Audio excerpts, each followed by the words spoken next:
Hello everybody, welcome back to my channel. Today we'll be diving into how much I spent in November and what my plans are for my budget in December. My name is Yvonne. If you're new here, I'm living in South Korea with my partner and two cats. So if you're interested in anything and all things personal finance, feel free to hit that subscribe button. Alright, so this month was a little tricky to deal with because I wasn't really expecting anything to happen. However, I did get a surprise visit from my mom and I don't often get to see her, so a lot of my spending went towards hotels, transportation, and everything like that. So it really threw me off my budget by quite a lot, and the new budgeting system I'm currently using is not working out. I'll be going into more detail as to why that is and what I do plan to use in the future when it comes to budgeting and just tracking my finances. But let's just get right into it. Now, I do have my laptop here with me, so if I'm looking down here, you'll know that I'm just checking my numbers. I will be putting up both currencies on the screen in Korean won and US dollars, so it's just easier for you guys to follow along with what I'm talking about. First thing we have is hobbies, which is basically my Pilates packages. And what I've been doing is I've just been saving up for an entire year to be able to pay off for my Pilates packages. So I actually recently got 80 classes and it looks like I overspent at 968,000 when I've only budgeted for 685,330. And I can explain myself. I actually had some money left over into a different savings account which wasn't being used for anything other than just sitting there. So I thought, why not just use the remaining money that I have in that account to pay off the rest of the money for my Pilates packages.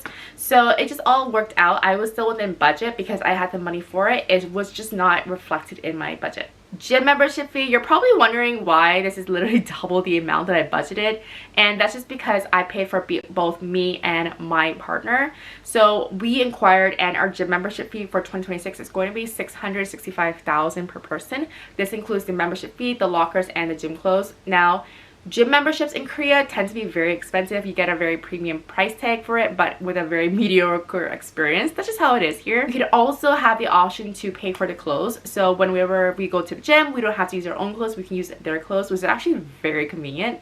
You can also pay for a locker. I just pay for my partner because I'm the only one who has a credit card. I was able to cover a little bit of his portion of his gym membership fee, but little by little he'll pay me back. So that's why you're seeing double the amount, because I paid for both of us on my one credit card. Groceries, we have been doing really well with the groceries. We've only spent 279,470 and we still have like a little bit less than 200 left over, which is great.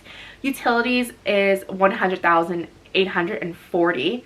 Now, this is definitely gonna go up in the next couple weeks or so. I am expecting it.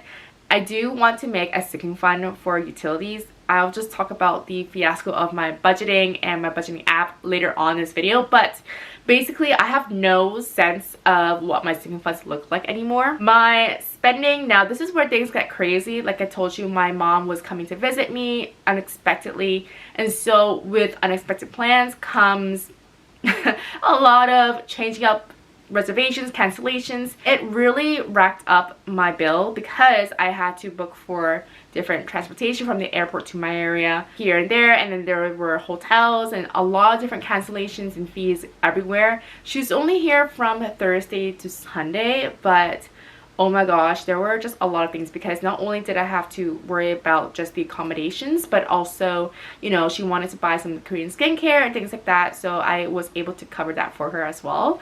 And because I don't really see my mom that often because she's in Canada and I'm over here, I felt like it was worth the price or worth the amount of money that I had to spend in order to see her. So despite the fact that that was kind of like the surprise for the month of November, it was well worth it because I got to see my mom. Credit card fees, none came out this month. Dining out, we did go over just a little bit, which isn't bad. I think next month I will be just increasing this just by a little bit.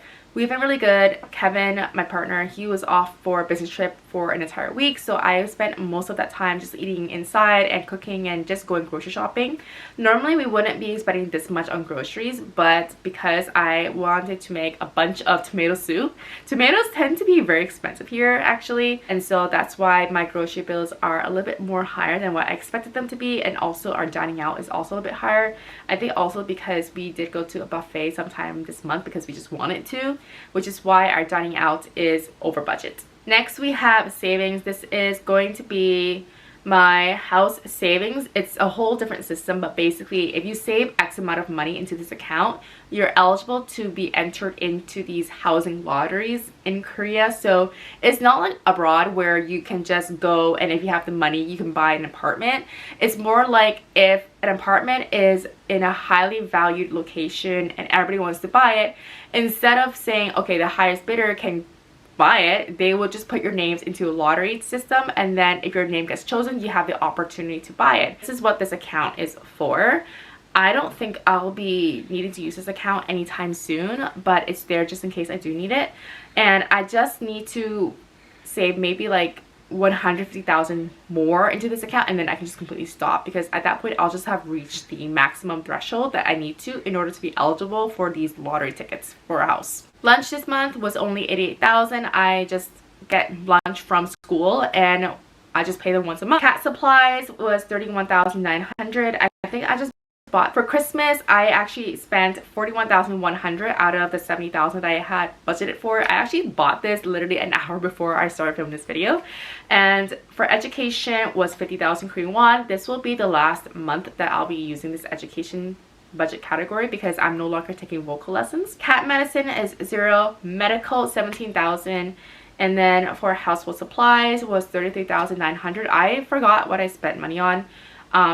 I wish I could take better notes on the things I spent on, but this mostly has to do with cleaning supplies because I was cleaning the entire time that my partner was gone on his business trip to India and my mom came here to Korea, and so I was cleaning like crazy. Joint activities is at 172,800. Now this has to do with booking a bunch of buses. This does not include food because we have a separate budget category for that, but a lot of it went down to transportation for our date nights and things like that. YouTube for both me and my partner, 29,800. Unfortunately, we are not privy to having a family plan here in Korea just due to the antitrust laws here. It's sad, but I do enjoy using premium a lot, so I'll just be keeping that subscription.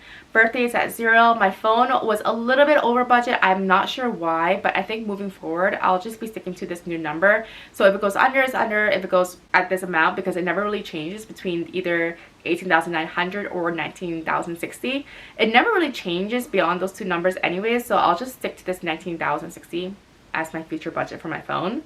For Netflix, 13,500, iCloud, 11,100, and coupon 7,890. These don't really change. Big notifications is at 1,600. One thing that I did forget to mention is that I was able to sell some books and I had some cashback money as well. So I sold 8 books this week alone, which I'm very proud of, and that totaled to 100,000 Korean won, which really helped me in my budgeting. And I just got like 25 Korean won, which is like not even 20 cents to be honest, but any money is good money for me. I am planning to sell a lot more books because I realized that I just prefer reading on an e-reader as opposed to a physical book. So I'm just slowly offloading my shelf, and it's looking really healthy right now, but there are still some books that I feel like I can still get rid of, and I'll be continuing to do that throughout the month of December as well. So my total expenses is 3,863,383, and I actually am surprised because I do have some money left over at 63,726. The day that I'm filming this is on Friday, November 28th, and I can pretty much guarantee this might be the one weekend where I spend it all, but we'll see how this goes. Now let's dive into my December budget. Alright, let's dive into December and what this looks like. So I just got paid a few days ago, but my budget doesn't start until December 1st. I get paid on the 25th every single month. And I also do get a housing stipend, but a lot of it goes into the rent and the maintenance fee. So I only really have 10,000 Korean won left over. So you'll see that my starting income is going to be at 2,298,820. Starting off with my savings, we have Hana, which is that housing savings account that I mentioned. 150 goes out every single month automatically. This is going to be, well, December is going to be the very last month this is going to happen. Then we have investments. I am trying to be better at investing, but my budget is pretty tight right now, so it's been a little bit difficult. Vacation, I do plan to go to Canada in August, so I have to start saving more aggressively for it. So it's sitting at 200,000. Medical, I do have a medical check for my job coming up next week, so it's going to be over 100,000. They do not reimburse us, which sucks, but I need to save money for that as well. So 150 goes into that. Gym membership, I am planning to save earlier this time, so 60,000 Korean won seems to be perfect if I did the whole calculation right. And then for Christmas, it's at 0 because I just recently got my partner's Christmas present, so I don't need to worry about that for another couple months. Birthday is 50,000. Hobbies is 60,000. So I also did the same calculation where I just divided the amount by 12 to get my number. And then house savings is at 0, and I'll explain this in a little bit. And then Google storage is 40,000, and I do pay over 100,000 Korean won for my Google Drive account. I need it as a teacher, and I need to start saving now because every single year I get hit with a surprise bill from them. Now for my bills, these don't really change, so I'm not going to go over with them, but we have the same: lunch, phone, iCloud, coupon, Netflix, YouTube, big notifications. Moving on to expenses, I think this is going to be the most interesting part of my budget. You'll see both my personal expenses and my family expenses broken down, and there's a whole reason for that, which I will explain as we get through it. So we have spending, transportation, credit card fees. These are my personal expenses, and I've decided to just be very intentional with my spending in the month of December. 250 for spending should be enough. 35,000 for transportation.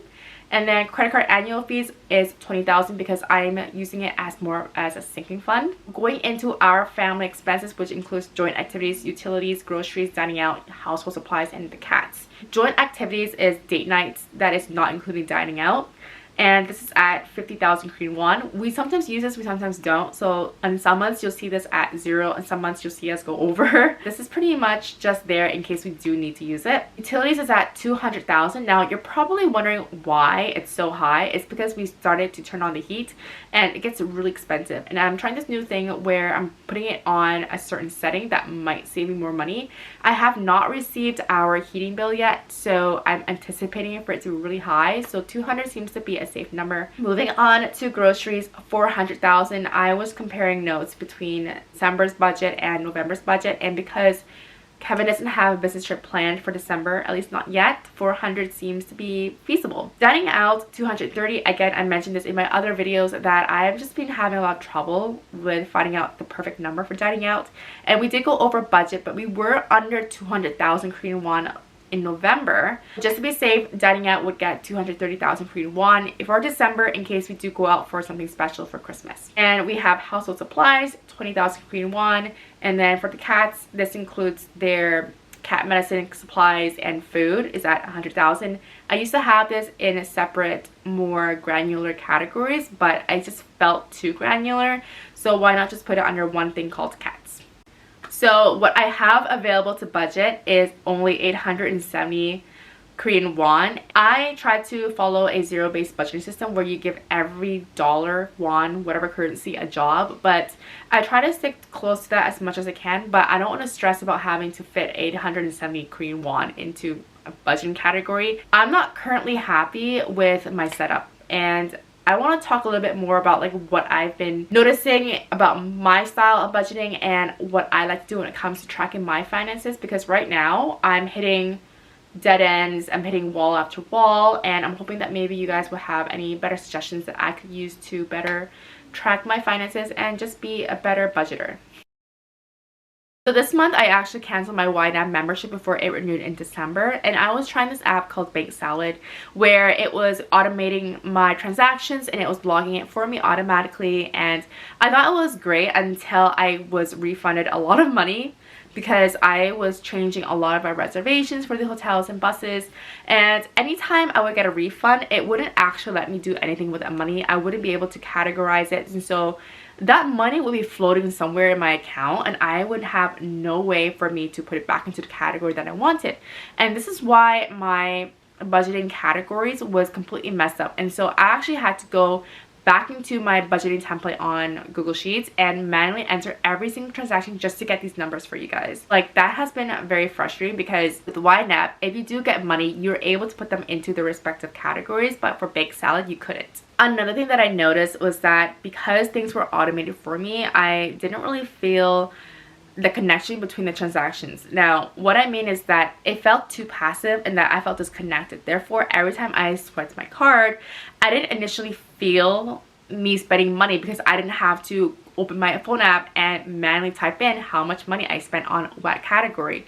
Because things were done automatic for me, I just kind of like spent and forgot about it until I needed to look at my app again. And I didn't like that because I want to be a little bit more cognizant of how much I'm spending into which category. I am trying to be a better budgeter. I'm not really great with budgeting because I just hate the process of having to record every single thing. But with YNAB, for some reason, it worked well for me. With Bank Salad, where things were logged automatically for me, I was just not being as responsible as I wanted to. Another thing that I have been currently struggling with is this budgeting template. I actually got this off Etsy a couple of years ago, and it seemed like a good idea at the time, but I realized it doesn't really fit my needs. I use my credit cards maybe 60% of the time because I'm currently living in a country which doesn't encourage the use of credit cards that much, but I need to know where I'm spending my money on which card, whether that's a debit card or a credit card. And whenever my credit card payment comes out of my bank account, I need to be able to log that, and I'm not able to do that with the current spreadsheet that I have. And so I am looking into different types of budgeting templates that are available out there. I have my eye on one, so I might be doing an updated budgeting video with you guys, just talking about my new budgeting system, because I do plan to change it. I do plan to change my entire repertoire because whatever I'm doing right now is not working for me. I'm hoping that coming into December and moving along into the new year, I'll be a lot more prepared for budgeting and just making things a lot more simple for me, because I'm actually really bad at budgeting. I love the idea of budgeting, but when it comes to having to restrict myself into these certain categories or these numbers, I'm really terrible at it. With YNAB, it worked really well for me, but it seems like I might need to go back to the basics and just record everything by hand manually so that I can just be in that mind space or that mindset of just knowing where my money is going and for what reasons. I just have a bad habit of spending and forgetting, and Bank Salad just kind of encourages that because everything's automated. Coming into mid-December, I'm hoping to have a different budgeting system. And I'll be updating you guys along the way as to what that looks like and what that may be. Oh, one thing that I forgot to mention is my salary gets used for our family expenses, and then my partner's salary gets used for our savings. So we do have a cat sticking fund that I started not too long ago. We also have a house savings. So this is for future home buying purposes, and then we also have an emergency fund. So every month he sends me a certain amount of money, and then I just distribute the funds into those accounts. So that's why you see savings as 0 on my budgeting, but you also see all of the family expenses on my budget. So that's the reason. So that is pretty much what I spent in November and what you can expect to see in December. I'm hoping that with my next video coming out that you'll see me using a completely different budgeting template. So I'm really excited about that. But with all that being said, feel free to leave a comment, like, subscribe if you found this video helpful for you guys. And I'll see you guys in my next one. Bye-bye!